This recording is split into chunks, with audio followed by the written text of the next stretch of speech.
In this video, we're going to look at a modifier called Solidify, and here you can see I have a just kind of a mesh that's very thin. It's actually just a plane that's draped over this box.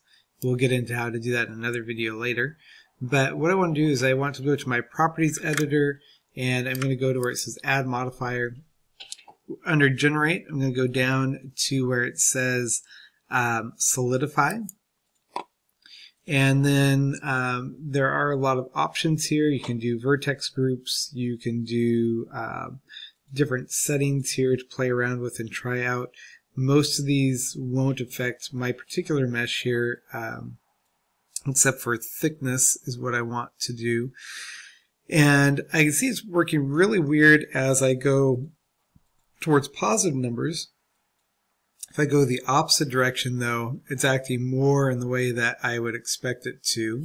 I can decide how thick I want this cloth to be. And I do have a corner sticking out there, but that's part of the cloth modifier issues, and I can fix that later. But anyway, this is kind of just the basics there. There's, again, other settings here. I could do offset, like where it generates it from. Is it doing the thickness from the front of the plane where it is, or is it expanding that backwards as you go? I'm actually not sure about that one. I haven't played around with it, but try things out, see what they do.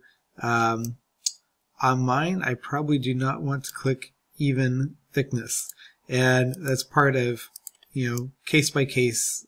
You see what works best for your design your mesh and gets the results that you're looking for. So that's all for this one.